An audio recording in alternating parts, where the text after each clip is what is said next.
Howdy, howdy. This is Carrie Dills. Welcome to Office Hours FM, episode number 55. I have got Wes Bos on the show today. Wes, how are you doing? I'm doing fantastic. Thanks for having me.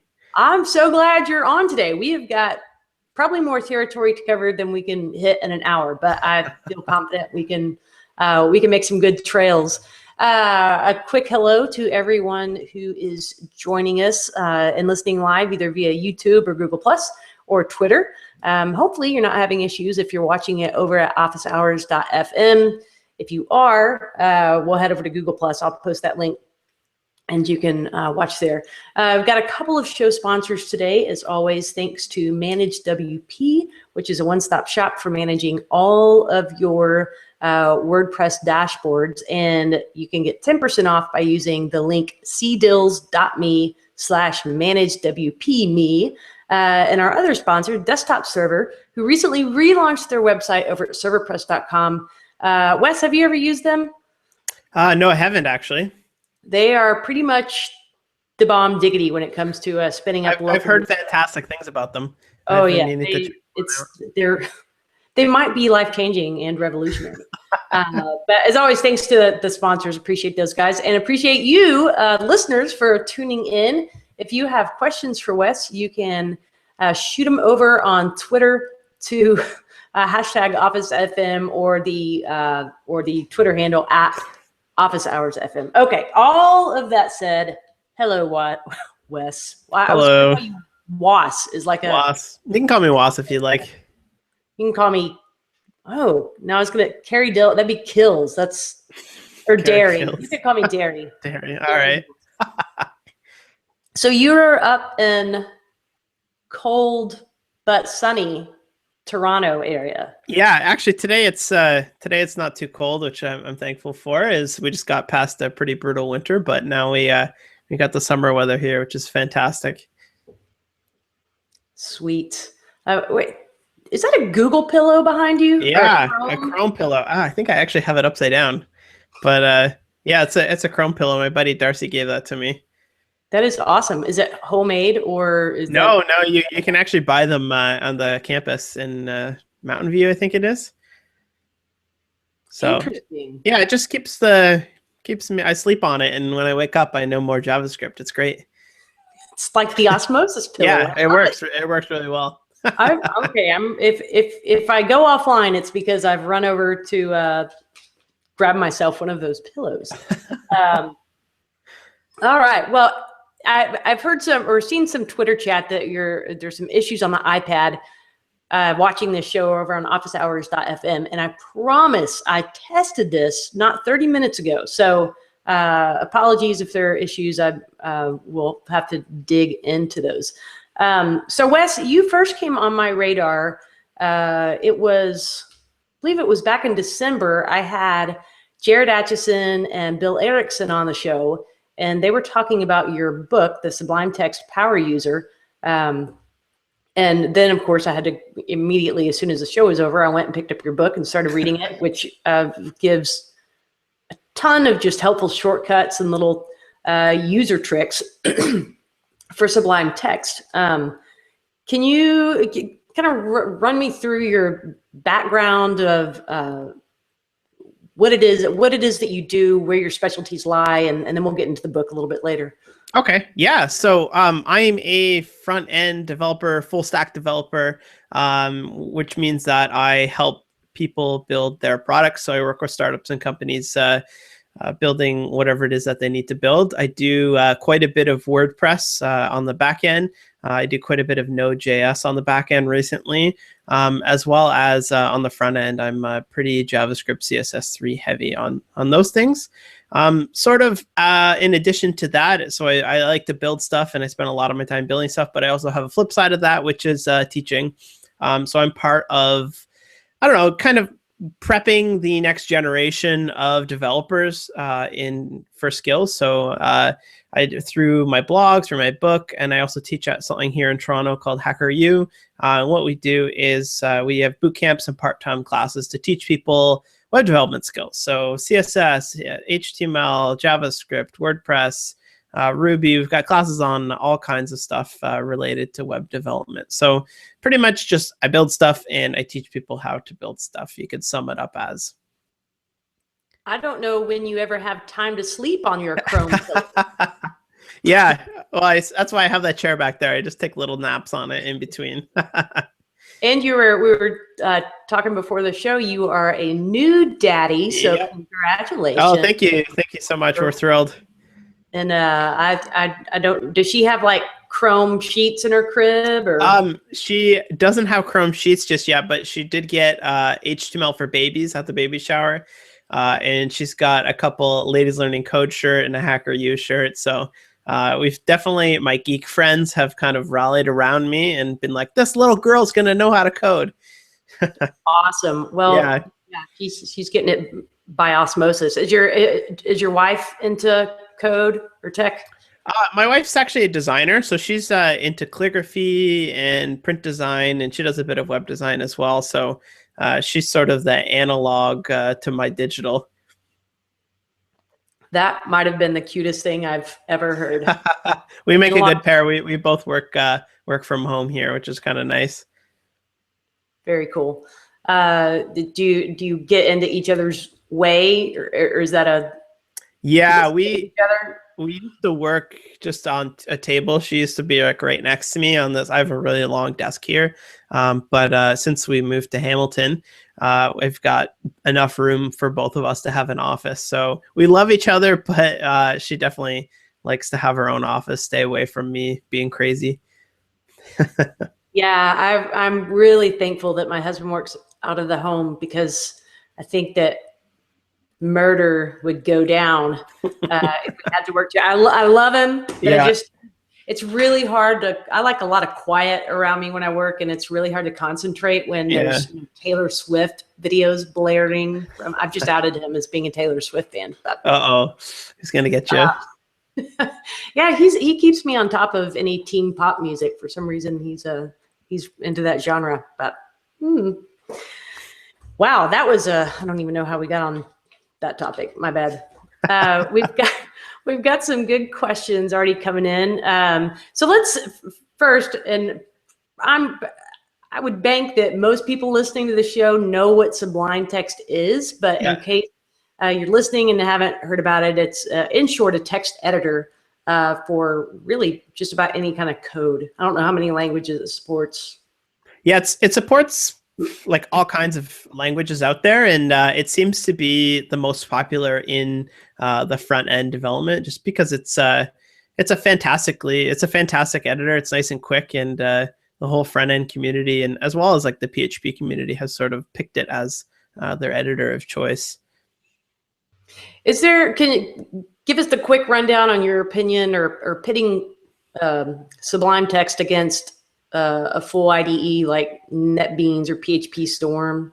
Yeah, I think that those are still important. I'm not sure if I don't do really heavy PHP development. So if I was, I would probably use a full-blown IDE. There is like plugins and stuff for Sublime, but at the end of the day, it's not a full-blown IDE. It's just a text editor in which you can really speed yourself up. So if you need that low-level integration and debugging, that's part of what makes editors slow, but it's also helpful, right? So you may want to go with a full-blown IDE for that case.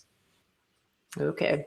The question from Jackie is what makes Sublime Text essential for developers? And you kind of touched on it. It's fast, it's lightweight, but what would you say? I think just the ability to customize it and integrate it right into your workflow. So on the surface, it looks really, really simple, but when you really get down into it, when you really take a look at what does my workflow look like and how can I integrate it, chances are that it's going to work really, really well for you. Any tip to just blow my mind right now on like, I don't know, some shortcut or some badass thing? I think my favorite part about the editor is the command palette, which lets you access all of your files and all of your commands right from opening up this little window within your thing. So a lot of us are used to doing the whole clicking in the sidebar or drag and dropping files, and we're really GUI focused. And you can still do that with Sublime, but my favorite part about Sublime is that you don't have to touch the mouse in order to access any of your files, and it's much quicker to be able to just filter for them. Cool. So, I was at a little retreat with some developers last year, and yeah. I swear nobody ever touched their trackpad or mouse. It was like all keyboard all the time.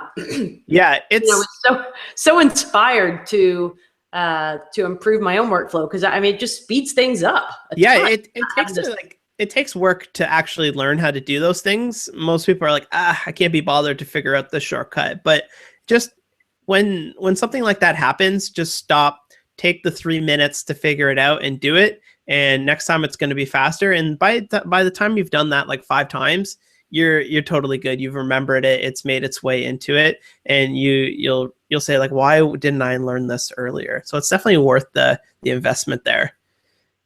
Well, I was going through your book, and some of the short codes or shortcuts that you referenced, I already had those in use by another app on my machine. Yep. So I went through.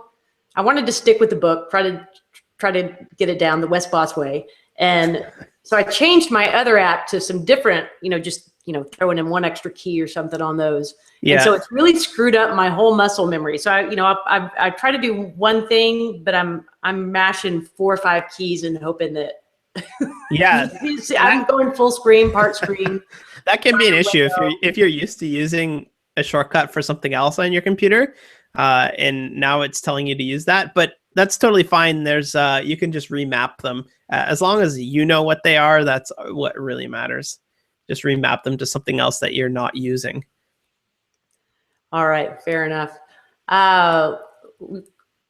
Let's see. We got a question from Leonica. She is asking, who's probably going to be a tough one, which 3 packages are a must-have for Sublime Text? Oh, boy, that's a great. I think... Sorry, go ahead. Maybe first back up and explain what a package is. Okay, so a package is to Sublime Text as a plugin is to WordPress. So by default, Sublime Text is great. However, they can't add everything. There's all these use cases for like a Python developer is going to have a totally different use case from a CSS guy. So what a package does is just adds additional functionality for you. Okay, and then your 3 of must them. have? Okay. Oh, this is going to be, I have so many because I try them all out and I really like them. So by far my favorite is the one called Emmet. And what Emmet does is, I have an entire chapter in my book on Emmet, but it helps you write HTML and CSS more quickly. So you can write these kind of short CSS selectors and hit tab. And what that will do is it'll expand on out into HTML if you're using HTML, Haml, or Jade if you're using one of those. And then on the CSS side, it's got, rather than writing out your whole text decoration none or float left or whatever it is on CSS, you can just write the first couple letters of the property value of CSS and hit tab. And it's not just a snippet that is a bunch of snippets. It essentially just takes what you write and it compares them against all of the possible CSS values, and it will inject the one that it thinks you want. So TDN is probably text decoration none. FL is probably float left. And you start to just, I don't write CSS. I just write these shortcuts, hit tab, and it will expand on out into it. So that's one. What else? I'm a big Git user. So there's one called Git Gutter, and essentially all it does is it puts a little plus in your gutter that allows you to see if the line is new. It puts a minus where you've deleted lines of code, and it puts a blue square where you've modified it. So rather than jumping back to your terminal or to using a Git plugin, you can just immediately see what has changed in that file. And then I do a lot of CSS. So I think it's called Color Highlighter. And what Color Highlighter will do is it will, if you've got SAS variables or less variables, whatever you're using, and if you've got hex codes or RGBA values, rather than having to set something and view it in the browser, it will just highlight it with whatever color that is. So If you know D12028 is red, well, congratulations, but I don't. So I know that one, but it will just highlight it. It'll surround it in that red color. So it's just a visual way to see what's going on. Nice. Yeah. Right. So I don't know. I've got so many, but those are kind of, as a full stack dev, those are some of my favorites. Cool. Well, Gary Jones was just piping in on Twitter that there is also a snippet for Genesis WordPress packages, which is pretty cool. But yeah, there's literally packages for everything under the sun. So if you're working in a specific language, there's packages for specific languages. There's even some like a WordPress resource package that you can highlight a word. The WordPress one is fantastic. It essentially what it does is if you start typing the underscore, it'll start to auto-populate did you want the excerpt or the content or the tags or something like that. And then when you hit enter and you kind of rest your cursor inside of that template tag, it'll pop up a little window and say like, this is it. These are the arguments. So you don't even have to go to the codex to grab that, which is really cool. That is very cool. Yeah. Well, if we don't,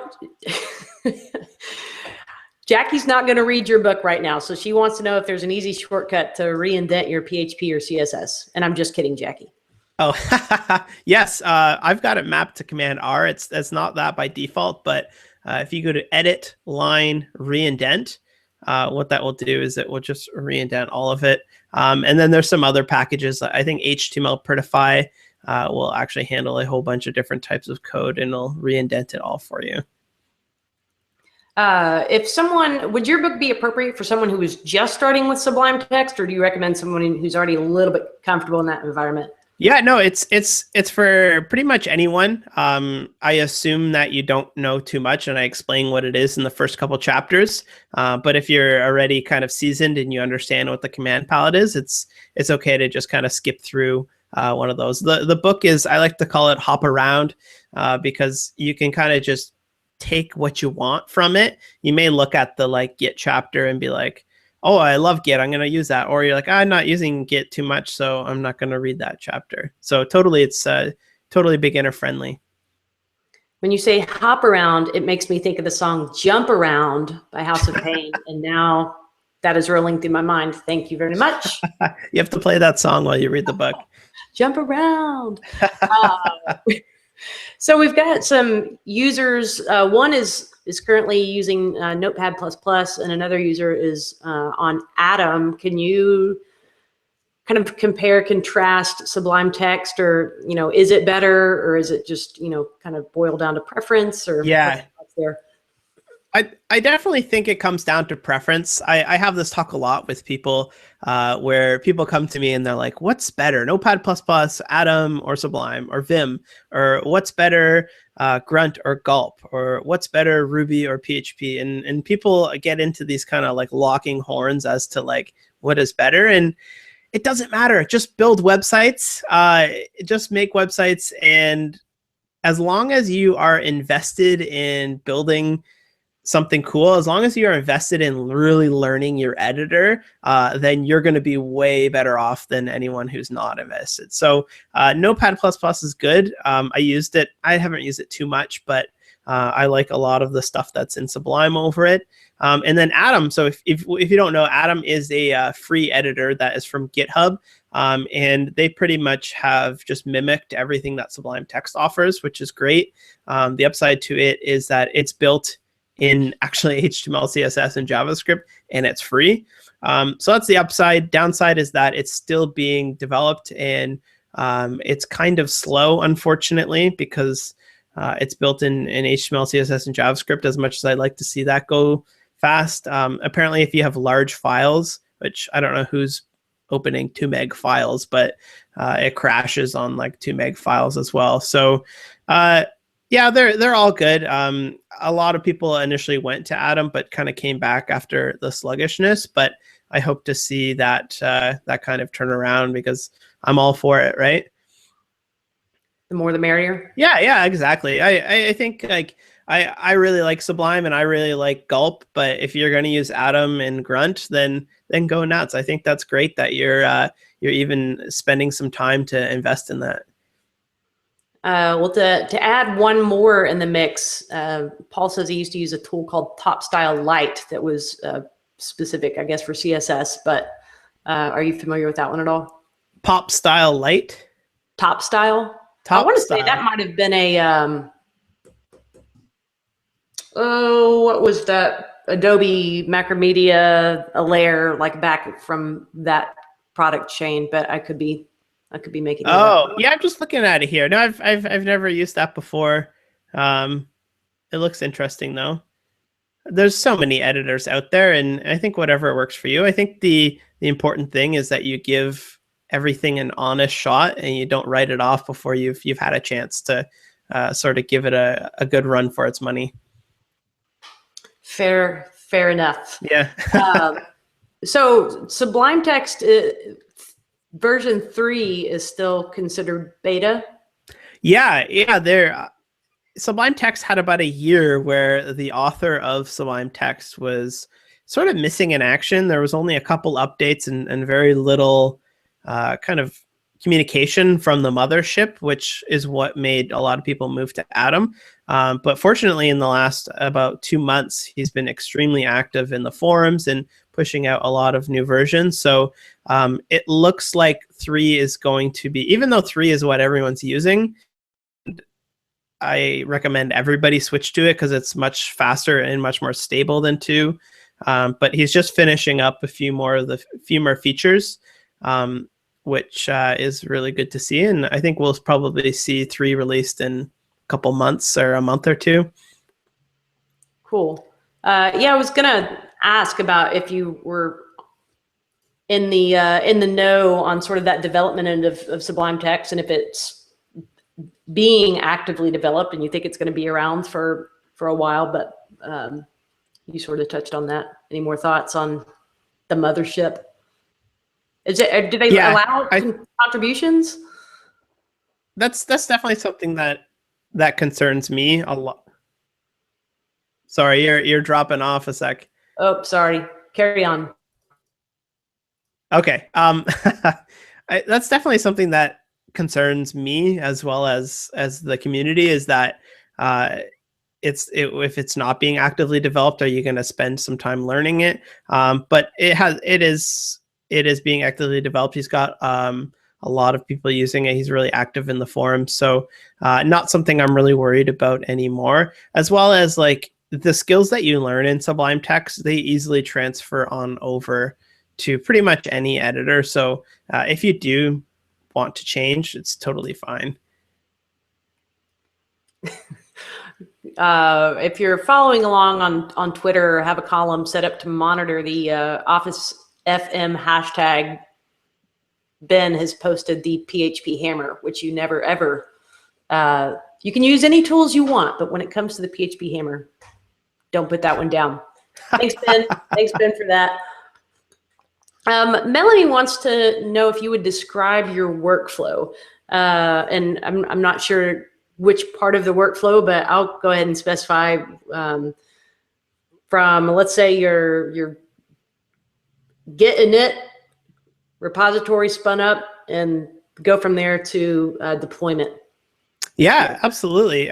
This is something that I've been really tinkering with lately, just because the whole workflow around WordPress is a little bit weird, because sometimes the content and the images go in the WP content folder and the uploads folder, and sometimes they're in the theme and all of that. So where I'm at right now is I'm using a gulp to basically gulp. If you're not familiar with it, it's kind of like a code kit or a pre-process, but it's you write your own. So when I start a new WordPress project, multiple WordPress, since this is a WordPress podcast, I do my git init, which essentially starts it all up. I do the entire WordPress directory usually in Git, as well as I start up my gulp, which will do the gulping of my entire theme. I usually have some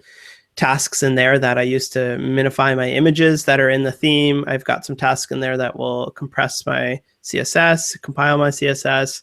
I've got some stuff in there that's going to compile and compress all of my JavaScript. So that's kind of how I started off. I work locally with MAMP to build all of my stuff.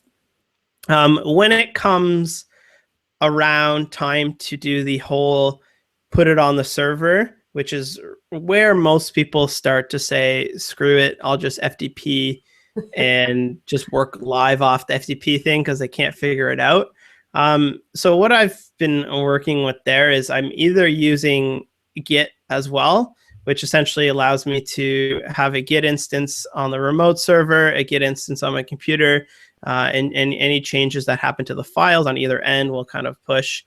For the database, I've been using WP Migrate DB, which is expensive, but well worth your money. Oh, yes, it is well worth your money many times over. Yeah, that's been, I've tried there's some gulp and grunt tasks that you can do to do the database migration, but I don't know, your time is only worth so much, and they figured out all the hard stuff in that case. So I've done that. The one kind of hole that I had there was image compression when users upload their images. So whenever someone goes into the WordPress backend and uploads their image, what tends to happen is that they upload a huge image. It's not compressed properly. So I've been using a Kraken.io. And what that is it's an image compression service.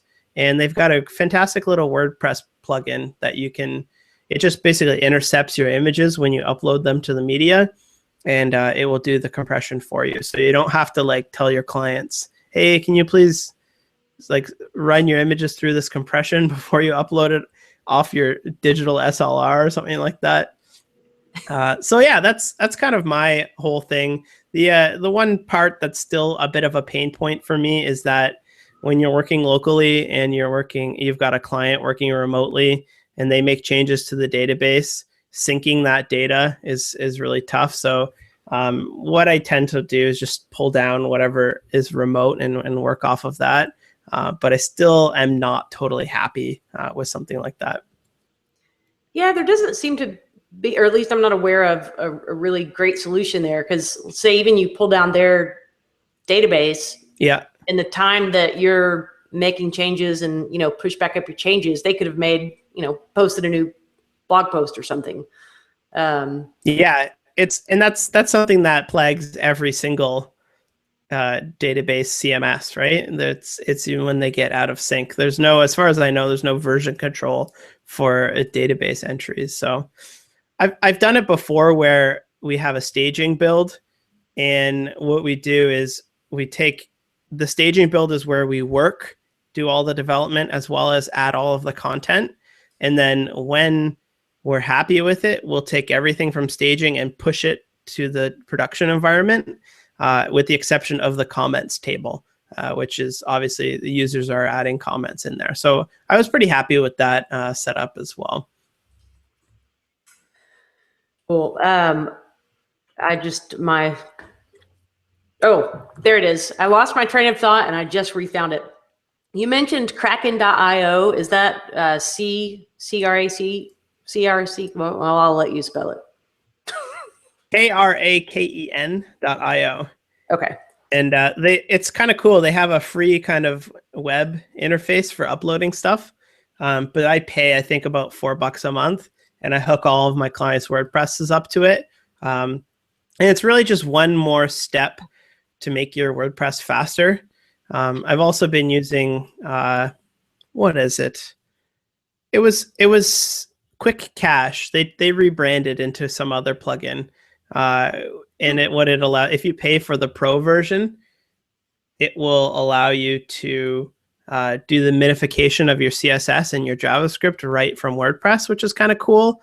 Not everyone is really interested in getting a whole gulp set up and running. And what this will do is it'll allow you to minify all of your assets without needing any of that process. I'll look up the name of it. Sorry, go ahead. Oh, I was going to say, so Kraken only works in a gulp workflow? No, Kraken, it will work in a gulp workflow, but they also have a WordPress plugin, but that only covers your images.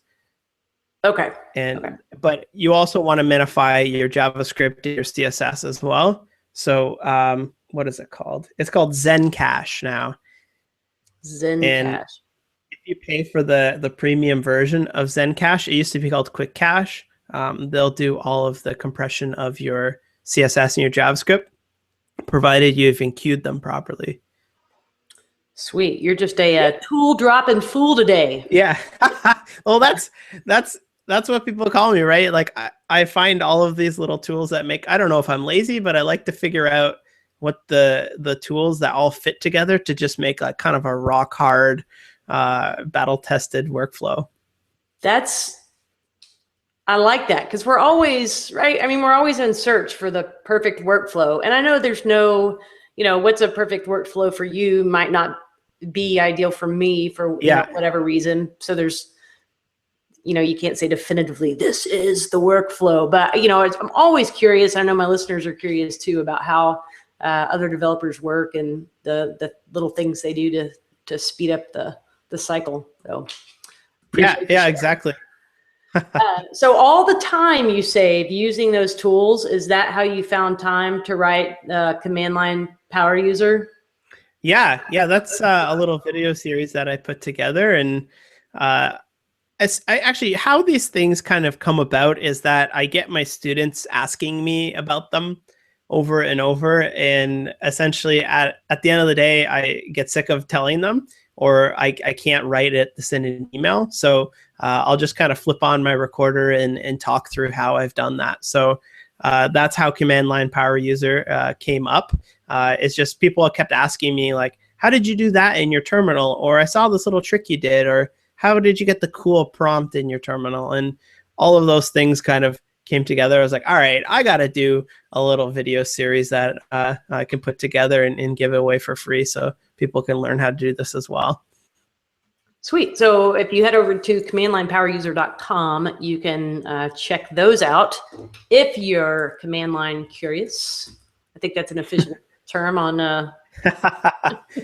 Yeah. If it's part of your workflow, if you're interested, if you find yourself, I find that developers in the last couple of years you're starting to use the command line a little bit here and a little bit there, and the more you use it, the more it's like, oh, this isn't so scary after all, especially when you've got some videos like this. Cool.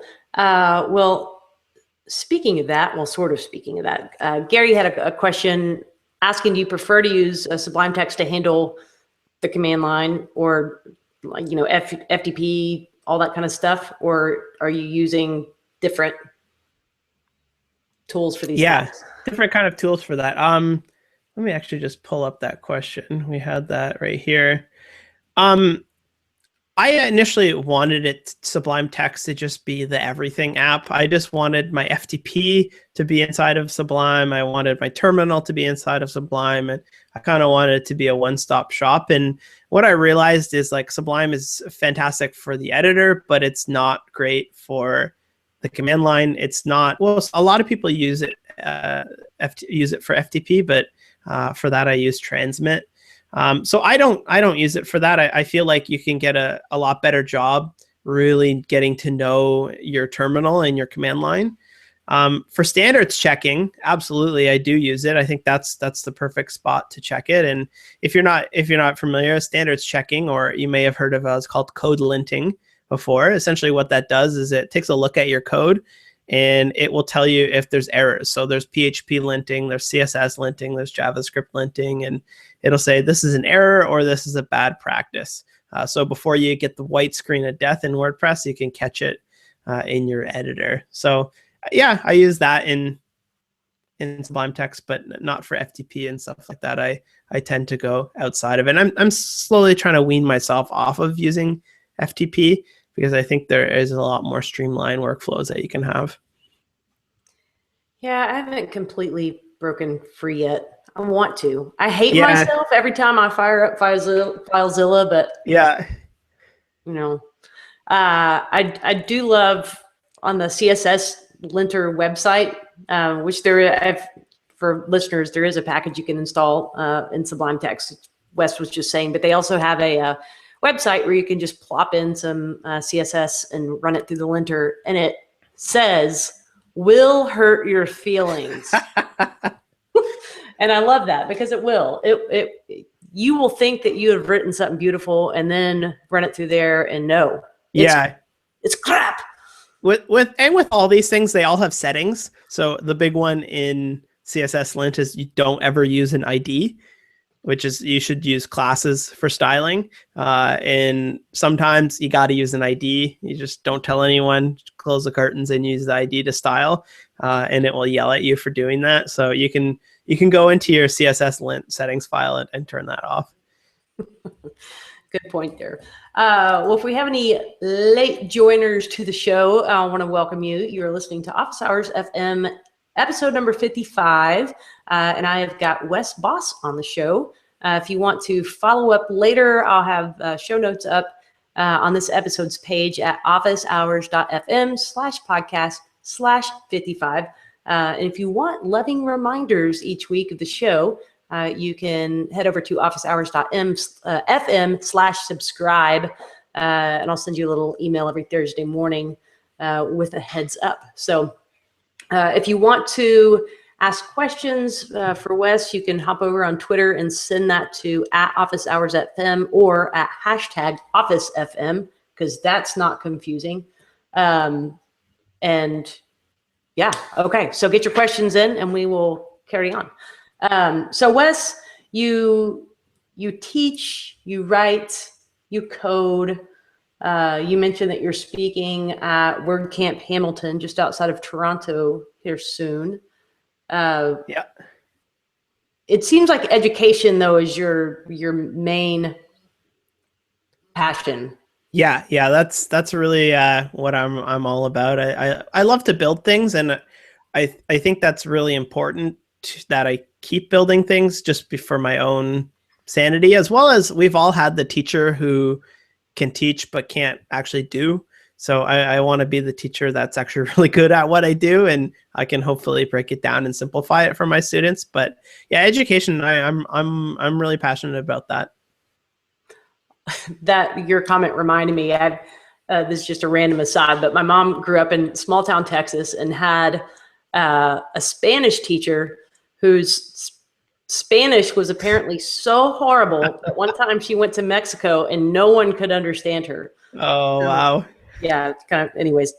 Yes, that's kind of what's broken about the education system right now, is that you've got these teachers and, like, bless them, but they don't know what they're talking about. So you need to really get industry people in to teach you how things are actually going, because this stuff changes really quickly.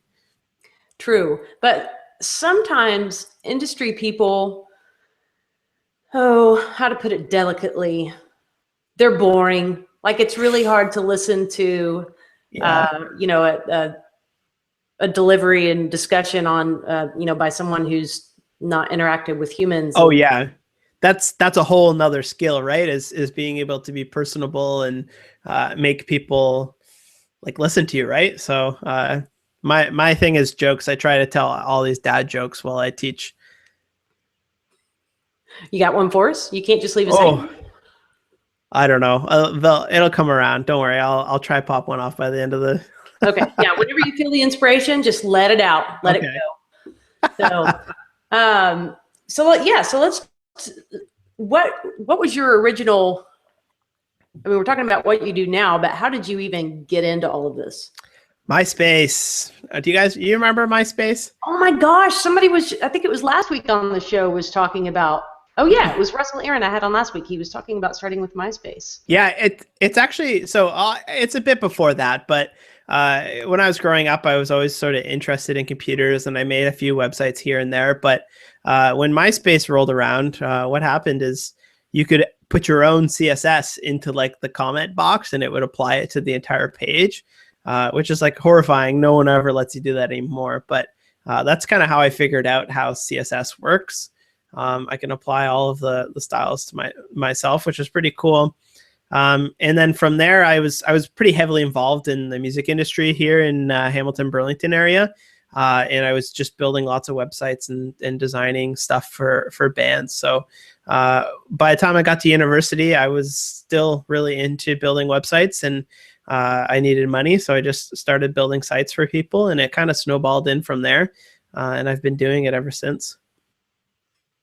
Awesome. Yeah, it's funny because you meet a lot of people and you ask them how they got into it, and a lot of people around my age, they're just like ex-musicians or ex people from the scene that were just in bands and needed to make their own website or their own MySpace, and since they really liked it, they got into the web development industry. Okay, I hate to just totally go in a different direction, but we have an urgent, pressing question from a listener. Yeah. What kind of dog do you have? Oh, I have a King Charles Cavalier. His name is Snickers. Is Snickers banned from the house when you're podcasting? Yeah, because what he does is he growls at people when they walk by, and it's bad for my podcast. And he's got jingly tags, so all you'd hear right now is jingle, jingle, jingle, jingle. Well, from me to Snickers, I'm sorry, Snickers, that you're out. It's okay. He's napping on the couch downstairs. Okay. Yeah, I banned mine to the backyard during the show. Otherwise, I do the same thing. They bark at every butterfly that rolls by the window. Yeah, we love dogs here on Pets of All Sorts here on Opposite. I have to do like a blooper reel of my videos, because I've got so many videos where I'm like, all right, so now that you've selected your text, go ahead and hit command burp, burp, burp, burp. Snickers, shut up. And then I have to start again. I was talking with Matt Medeiros the other day that it really would be funny to release a kind of a bloopers reel of these things. I don't know. That would be fantastic. Oh, another off-topic question, but an interesting one. Your last name. What's the origin? Dutch. Dutch. Yep. All right. I'm 100% Dutch. So yeah, it's funny. Like whenever you find other Dutch people, they just come, like they're a magnet to you, and then they just start talking about all the amazing Dutch things. Well, Leonica nailed it. Nicely done. All right. So let's see. What have we not covered? We touched on your book a little bit. Yep. We touched on your videos over at the Command Line Power User. What's next? Is there another Power User series? I'm currently kind of thinking about what I should be working on next. I've got a couple ideas. There's one book around tooling that I would like to write, which is everything like the command line and using Gulp and tools that you can use to export your Photoshop or your Sketch documents. And there's all of these little tools that you hear about, but you never really get around to try. So I think that there's some sort of book there that will show people how to use all of that, as well as like get all these things installed, like what is NPM and what is a gem and all these things, especially like I'm a PHP JavaScript guy, and sometimes I have to venture into the Ruby world to install some tool that I need. And it's just like, where am I? Someone help me. So there's that. And I think there's, sorry, were you saying something? Oh, no, I was catching a fly. Oh, the other thing is I'm really into entrepreneurship and business. So, basically passive income, writing book for yourself. I self-published it. I've got a whole bunch of blog posts about being a sole proprietor, which is a small business here in Canada. So there's some sort of book around passive income, working for yourself, working from home, how to do it, how to live this life, whatever it is. So I haven't totally hashed that out, but I'm pretty passionate about talking about stuff like that. So I'm sure that I could squeeze a book out of it, or a video series or something. How about a podcast? Yeah, actually, I was tweeting out a couple days ago. I'm not sure if you saw it. I'm thinking about starting some like a quick 5-minute, 10-minute podcast that will essentially attack just like one little topic, like how do I get into speaking, or what's the best way to write an email, or should I use grunt or gulp? So, or what are some ways that I could start earning a little bit of side income on the side and stuff like that. So I don't know. I've got a lot to say. So I think that would be a kind of a cool format in that it's just me kind of spitballing. So I'm currently dreaming that up. I would tune in. Yeah, would you? Okay. Well, there we go. One listener. All right. I'm now taking sponsors. Managed WP is now sponsoring my. There you go. And well, you've got lots of love for Migrate DB Pro. Yeah, there you go. Well, I think I'm envisioning something like Chris Coyer's Shop Talk meets, I don't, Yeah, like a Mixergy, or not a Mixergy, but like, yeah, I love Shop Talk because they just talk about shop, right? But I also love business and talking about like how these things work and what worked out for people. Because when I launched my book, I realized that there's a whole kind of society of people who talk about and are freely giving away information about how to best market your stuff and how to best get the most money out of something and how to price your stuff. So I think it would be kind of interesting to share what I've learned here. Yeah, that's awesome. I appreciate when people are willing to share their knowledge, because that's how the rest of us learn. Exactly. Right? Well, that's how I learned web development, right? It's just people having free information online. So why not pay it forward now that I know a thing or two? There you go. Love the spirit. We've got a question from Ben. He's asking, as a front-end dev, in your opinion, when does a customized theme, so taking an existing theme and changing out some things, when does that become a custom theme, and what sort of things would cross the line? Yeah, like from a theme that you buy and customize versus just building it from the ground up. Exactly.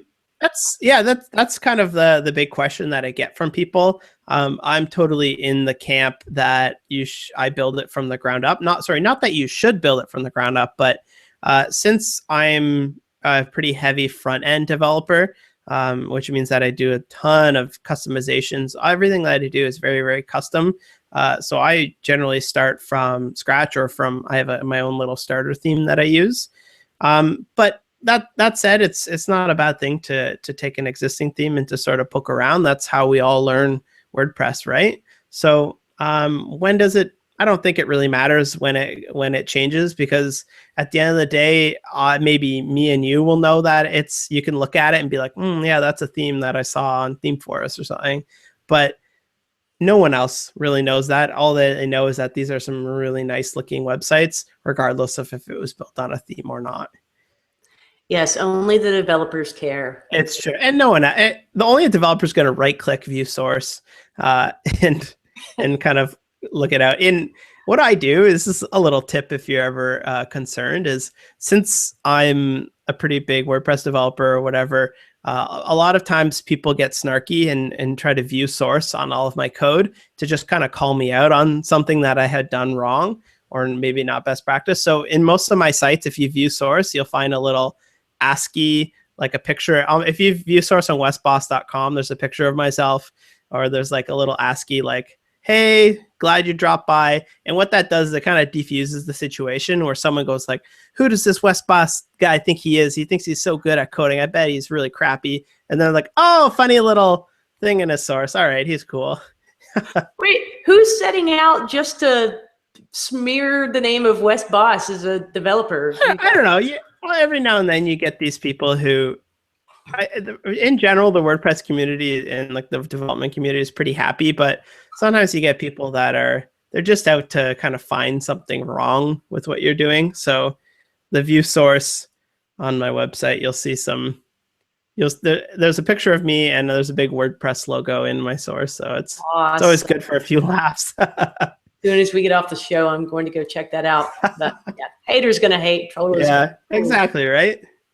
Let's see. A few more minutes here. If you've got a question to Wes, get that in. We did have another question. Somebody says they're using Dreamweaver, and is it worth it to to switch or learn Sublime Text. And do rewind if you joined us late, because we had some great conversation early on that. Wes, you have anything additional that you would add regarding Dreamweaver?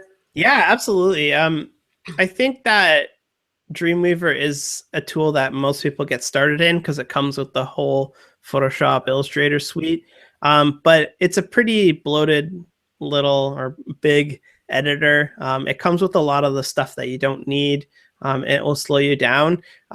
Switching is never easy for anyone. Switching from one thing to another is really hard. And most of the time you'll kind of scamper back to what you find, and what is comfortable. But I would definitely encourage you to just take Dreamweaver off your computer for a week. Just give yourself a week. You can bring it back if you really don't like it. But there's a reason why no one who is a really good developer uses Dreamweaver. It's because there's better alternatives out there. And I think that you'll really enjoy it once you get the hang of it. Or buy my book and get it. Nicely done. Yeah, you see how I did there? Just right in. There really is like a fly or something kind of. Oh man, bugging me. Although I wasn't trying to catch it with my mouth earlier. Ben had a great question, and that is, have you ever coded a website that your wife designed? Yes, a couple times. It's kind of interesting to work with your wife on that, but before, it was a couple of years ago, the process, it still sort of is, but the process before used to be like you get your Photoshop document done and then you code it. It's like a 1-2 waterfall approach to it. And that's kind of how we did it. So it wasn't too much of a clash on that. And it's actually kind of fun to do it with your wife, because you can just call her over from the next room and say, hey, like, what were you thinking about this hover effect? Or what were you thinking about when you scrolled and something like that? So yeah, I've done it a couple times, but she's more into doing logos, and she has a lot of like food labels and stuff like that. So we don't really cross paths too often. We refer each other a lot of business though. That's excellent. So speaking of business, what's your ideal project? Oh, my ideal. I just got finished like a 6-month build of, it was a WordPress site that it was really heavy with HTML. It was kind of like, really heavy with HTML5 video and JavaScript. So it was a very kind of immersive experiences with video and audio and images and stuff like that. So that was a really fun website that really pushed the limits of what I could do. Also, I've been into AngularJS quite a bit, which is it's a JavaScript framework for building kind of applications and interactive websites. So I like that stuff, but really my ideal project is something that I've never done before, because I'm just addicted to learning. Nice. Yeah. Not to be confused with Addicted to Love, which is another song that you can now get in your head as soon as you finish listening. I hope you put the YouTube videos of these songs in the comments so we can all listen to them. I'll do my best to get in there. A few minutes left, and Wes, I'm going to give you a question to think about before I come back and make you answer it. But if there was one thing that you could see changed, improved, or removed from WordPress, what would it be?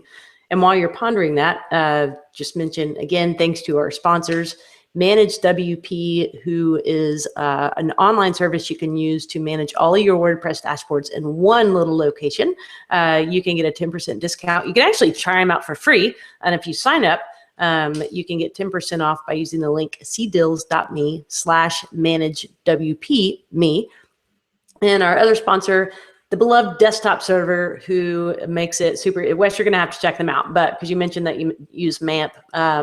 But it's got the database, it's got the PHP server, all of that rolled into one. Oh wow! You can just spin up your WordPress install. So you can check them out at serverpress.com. All right, so Wes. Yes. All right. So what would I like to see add, removed, whatever from WordPress? Mm-hmm. This is actually something.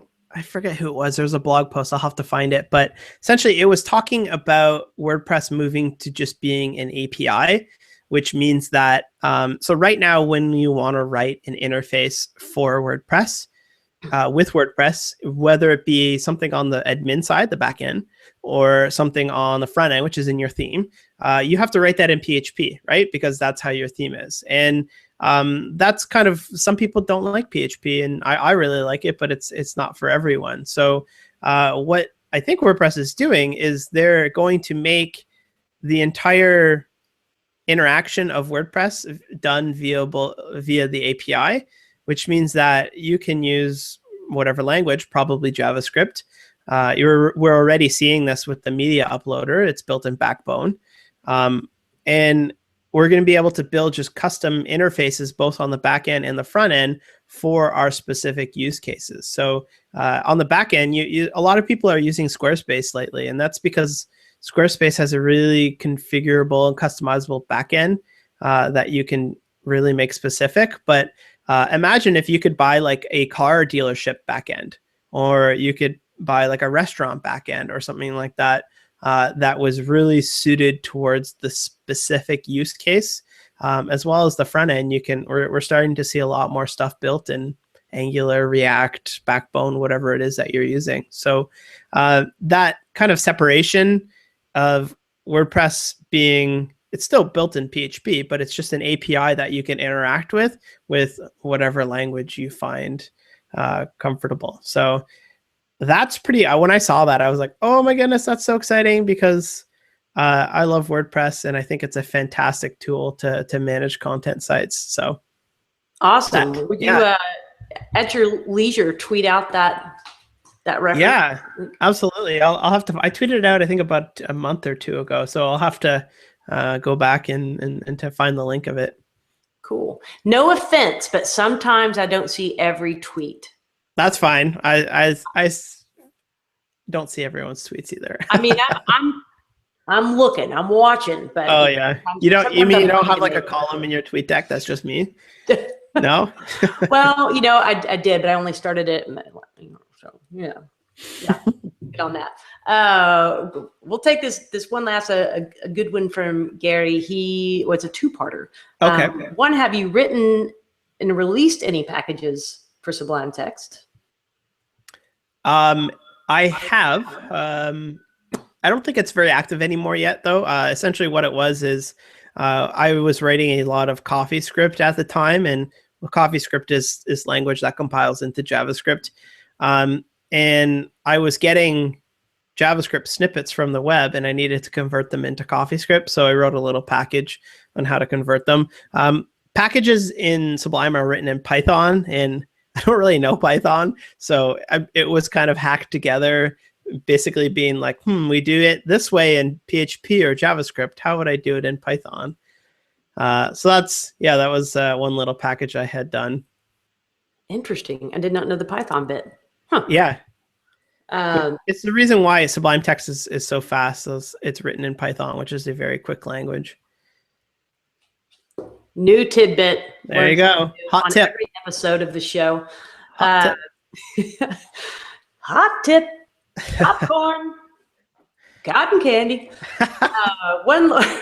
The second part of Gary's question was, are there, in your opinion, any key missing features of Sublime Text? Yes, absolutely. There's two main things that I just really, really want. And part of the reason is that I have a theme and a color scheme for Sublime Text called Cobalt 2. I guess that's a package as well. And the part of the thing that's missing is that if you want to theme the sidebar, you can put a little icon you can put an icon on the sidebar, but that's it. You can't really control how it looks. You can't control specific icons for special file types. There's no like sidebar API as we're asking for. So that's one thing. And the other thing is tooltips, which if you like ever have something pop up in Sublime Text when you're typing, that's really the only way you can display it. There's no good way to like graphically change that. And that's something that is starting to be worked on. He's been posting in the forums. So yeah, that's the tooltip API is kind of what I'm looking for as well. But those two things I really hope will be coming in the next 6 months or so. Cool. Yeah. Well, you're a fount of knowledge, a tool drop and full. Tool drop and full. I like that. all around awesome. So I appreciate you being on the show today and taking the time to share a little knowledge. And I hope that when you launch that podcast, you're going to keep me posted. Oh, absolutely. I will for sure. I can come heckle you. Yeah. If anyone else is interested in seeing that podcast, let me know, because I'm still trying to see if people are interested in something like that. So where can people let you know if they're interested, or otherwise to say hello? Yeah. Probably easiest way is wesbos.com. You can sign up for updates on there, or follow me on Twitter, Wesbos, at Wesbos, WESBOS. I think it's right. Right there. Do it right now. Lower third. And I drop knowledge bombs on Twitter every now and then, so you won't be disappointed. Awesome. Well, thank you, Wes. Thank you to everyone who tuned in and had questions. You can, of course, hear this after the fact by heading over to iTunes or to SoundCloud or to officehours.fm or to YouTube or to Google+. Really, I just don't want you to feel limited in your options to connect with the information here on the show. Once again, thanks to everyone for tuning in to episode 55, and we will see you next week. Thanks, Wes. Awesome. Thanks for having me. Appreciate it. Bye.